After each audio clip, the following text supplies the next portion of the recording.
Halo semua anak-anak kami kelas 11 IPA dimanapun Anda berada, terutama kelas 11 IPA di SMA Santo Thomas II Medan. Kita ketemu dengan saya Ibu Sani Samosir dalam pembelajaran kimia pada hari ini, lanjutan dari pelajaran sebelumnya. Sebelumnya kalian sudah belajar tentang alkana dan tata namanya, dan kemudian saya sudah memberikan soal latihan untuk kalian latih di rumah.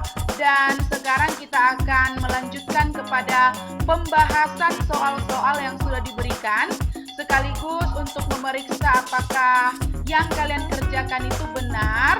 Kalau benar, luar biasa, syukur, kita senang sekali. Kalau masih belum benar, tidak masalah, kita harus tetap berusaha ya.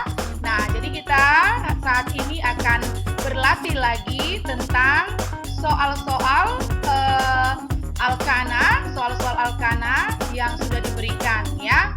Baik, ingat kembali pelajaran sebelumnya ya anak-anak ibu. Alkana itu disebut juga dengan parafin, yaitu senyawa kimia hidrokarbon jenuh asiklis ya. Senyawa kimia hidrokarbon jenuh asiklis. Kalau disebut jenuh berarti rantai karbonnya tidak mengandung ikatan rangkap, jadi semua berikatan tunggal ya. Lalu asiklis ini berarti dia tidak tertutup, rantai karbonnya terbuka ya. Nah, alkana termasuk senyawa alifatik. Dengan kata lain, alkana adalah sebuah rantai karbon panjang dengan ikatan-ikatan tunggal. Ya, nah, jadi rumus umum alkana adalah CnH2n tambah 2 ya. Di mana N adalah jumlah dari atom karbonnya. Nah, deret homolognya sudah diberitahu pada pertemuan sebelumnya, tetapi saya ingatkan lagi sebelum kita membahas soalnya. Nah, deret homolog kalau C sama dengan 1 adalah metana, C2H6 itu etana, C3H8 propana, C4H10 butana, C5H12 pentana, C6H14 heksana, C7H16 heptana, C8H18 oktana, C9H20 nonana, C10H22 dekana, dan seterusnya. Jadi deret homolog itu adalah suatu senyawa karbon dengan rumus umum yang sama dan sifat yang mirip. Baik, masih mengerti ya anak-anak ibu? Kita lanjut. Nah, tata nama alkana. Pada pelajaran sebelumnya juga sudah dijelaskan pada kalian. Jadi tata nama alkana itu untuk membuat namanya kita harus memilih rantai induk dulu, yaitu rantai terpanjang yang mengandung paling banyak cabang ya. Lalu memberikan penomoran dengan menempatkan cabang di nomor paling kecil. Lalu memberi nama cabang-cabangnya. Jadi cabang itu adalah alkil ya. Alkil yaitu dengan rumus CnH2n tambah 1. Jadi misalnya CH4 alkilnya adalah CH3. C2H6 alkilnya adalah C2H5. C3H8 alkilnya adalah C3H7. Begitu seterusnya ya. Nah, kemudian kita harus melengkapi penamaan itu. Nama cabang ditulis dan diikuti oleh nama rantai induk. Nah, kemudian tulis nama cabang dengan awalan angka. Tempat cabang itu terkait ya. Nah, kemudian di antara angka dan angka diberikan tanda koma, ini tanda koma ya. Dan di antara angka dan huruf diberikan tanda strip kecil kayak gini ya. Oke. Nah, jika terdapat cabang yang berbeda, maka cabang diurutkan menurut abjad ya. Oke, baik, kita lanjut lagi. Perhatikan tugas yang sudah diberikan pada pertemuan sebelumnya. Kalian diminta untuk membuat nama dari struktur alkana berikut ya. Jadi waktu pertemuan berikutnya inilah tugas kalian. Baik, satu demi satu tugas ini akan kita bahas. Baik, kita mulai dengan tugas yang pertama. Strukturnya seperti ini. Maka kita kasih nama di rantai induknya. Karena ini lurus-lurus saja dan tidak ada cabang, kalian kasih nomor dimulai bisa dari kiri, bisa juga dari kanan ya. Jadi ini nomor 1, nomor 2, nomor 3, nomor 4, nomor 5. Karena tidak ada cabang, 5 itu adalah pentana, maka kita sebut saja namanya N pentana. N ini berasal dari kata normal. Jadi ini adalah normal pentana ya. Nah, bedakan dengan nomor 2, di sini sudah ada cabang. Kenapa? Karena kita memilih rantai utama, yaitu rantai terpanjang ya. Nah, rantai terpanjangnya ada 6, lalu cabang alkil ini, CH3 ini berada di nomor 2. Kita menomorinya dari kiri, jangan dari kanan. Karena kalau dari kanan nanti alkil ini akan berada di nomor 5. Tetapi kalau dari kiri, alkilnya berada di nomor 2. Maka cara membuat namanya, tulis dulu nomor tempat alkil itu lengket. Ini nomor 2. Jadi di nomor 2, pisahkan dengan tanda strip. Ingat, angka dengan huruf dipisah dengan tanda strip kecil. 2 metil, lalu rantai terpanjangnya 6. Dalam alkana C sama dengan 6 adalah heksana. Maka namanya ini adalah 2 metil heksana. Baik, bagaimana? Masih bisa diikuti? Pasti masih bisa. Kita lanjut ke soal yang ketiga. Lihat soal nomor 3 seperti ini ya. Nah, tetap juga sama seperti tadi, kita tentukan dulu rantai utama yaitu rantai terpanjang.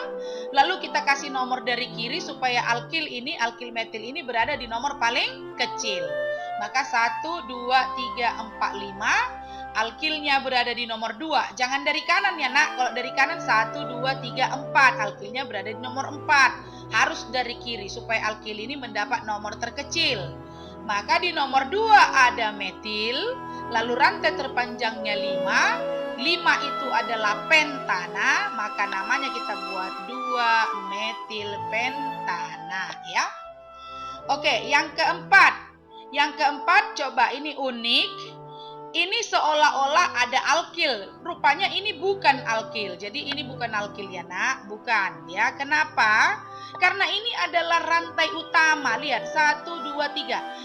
Rantai utama ujungnya selalu CH3. Kalau dalam alkana, bukan CH2.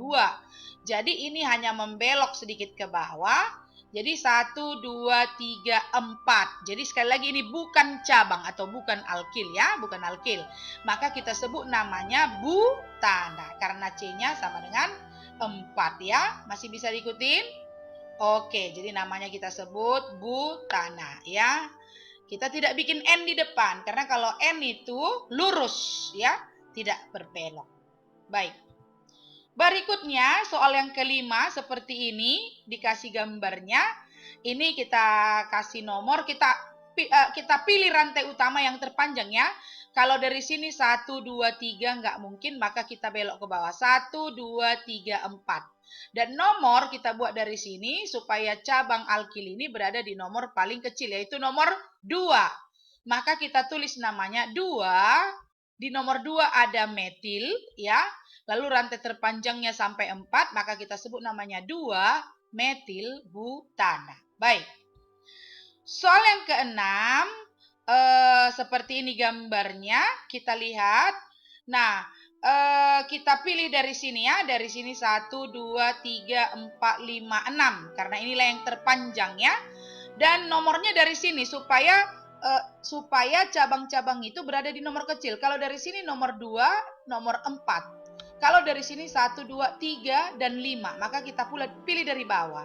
1, 2, 3, 4, 5, 6. Nah, perhatikan di nomor 2 cabangnya adalah metil.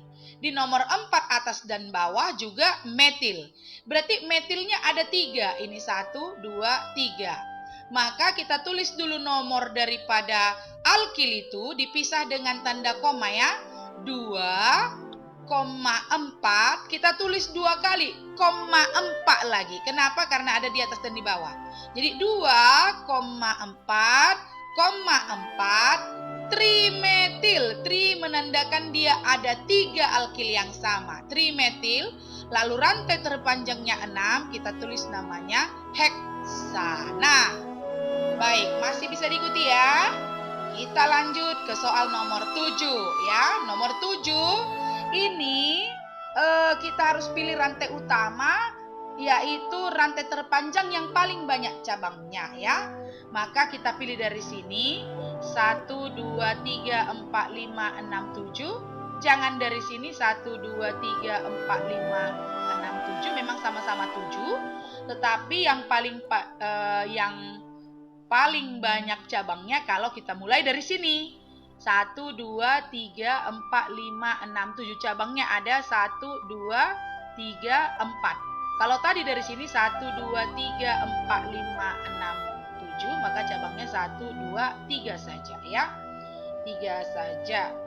Ada 4, 1, 2. Tetapi tidak ada profil ya. Maka kita bikin nomornya dari sini 1, 2, 3, 4, 5, 6, 7. Jadi ini adalah profil ya. Ini profil. Ya, ini profil. Nah, yang ini tadi metil. Maka kita tulis dulu metil M karena duluan abjad M daripada P. Kalau tri hanya menyatakan angka ya, angka atau jumlah dari alkil itu. Tetapi yang kita urutkan adalah huruf M dan huruf P. Maka nomor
senyawa-senyawanya berbeda tetapi memiliki rumus molekul yang sama ya. Nah, isomer itu terdiri dari isomer struktural, lalu isomer ruang, lalu isomer fungsional. Nah, pada kesempatan ini kita hanya belajar isomer struktural dulu karena Ibu hanya memberi contoh dari alkana saja ya. Nanti isomer ruang dan isomer fungsional kita pelajari pada sesi yang akan datang. Baik, apa itu isomer struktural? Keisomeran struktur terjadi akibat perbedaan susunan ikatan antar atom-atom ataupun gugus-gugus fungsi dalam suatu molekul. Nah, jadi keisomeran struktur itu dibedakan menjadi keisomeran kerangka dan keisomeran posisi. Hanya kalau keisomeran posisi ini ketepatan ini berhubungan dengan gugus fungsi dan ikatan rangkap 2 atau ikatan rangkap 3, maka kita fokus dulu kepada isomer kerangka ya. Isomer kerangka. Nah, jadi untuk saat ini kita lebih membahas isomer struktur untuk alkana saja. Baik, pengertiannya isomer kerangka ya. Jadi kalau isomer kerangka, senyawa-senyawa yang merupakan isomer kerangka mempunyai rumus molekul dan gugus fungsi yang sama, namun kerangka atau rantai karbon utamanya berbeda. Contohnya butana dengan rantai utama C4 dan 2-metilpropana dengan rantai utama C3 ya. Itulah isomer kerangka. Kalau isomer posisi kita akan pelajari pada sesi yang akan datang ya. Karena dia merupakan isomer posisi mempunyai rumus molekul dan gugus fungsi yang sama, tapi posisi gugus pada kerangka berbeda. Jadi kita fokus dulu kepada isomer kerangka. Perhatikan contoh ini. Tentukan dan buatlah nama semua isomer struktural atau kerangka dari C4H10. Jadi kita mau mendesain strukturnya di mana ada C-nya 4, ada hanya 10, tetapi rantai utamanya berbeda. Maka yang pertama adalah kita buat lurus-lurus saja dulu. Ini C-nya 4, 1, 2, 3, 4. Hanya ada 10, 6 tambah 4, 10 ya. Maka karena ini lurus-lurus saja kita sebut namanya normal butana. Baik. Nah, bagaimana kalau misalnya rantai utamanya kita buat 3, tetapi ada 1 ke bawah cabang ini ya. Nah, kalau kita hitung C-nya tetap 4 ini. 1, 2, 3, 4. Hanya juga 10. 3 tambah 3 tambah 3, 9 tambah 1, 10 ya.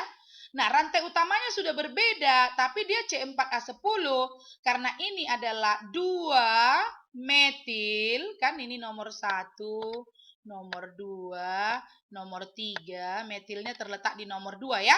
Jadi 2 metilpropana. Jumlah C-nya 4 dan jumlah H-nya juga 10. Baik, berarti ini disebut dengan isomer struktural ya. Isomer kerangka dari butana. Mengerti anak-anak kami? Ingat, jumlah C-nya sama, jumlah H-nya sama, tetapi rantai utamanya berbeda. Rantai utamanya tadi di sini 4, di sini rantai utamanya 3, ya. Nah, atau contoh yang berikutnya. Misalnya ini normal pentana, ya. Ini 1, 2, 3, 4, 5. Ya, 5. Berarti kalau ini adalah C5H berapa? C5H 12 ya. C5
Anak-anak Ibu Stoda Lovers yang saya kasihi, Salam, Tuhan memberkati.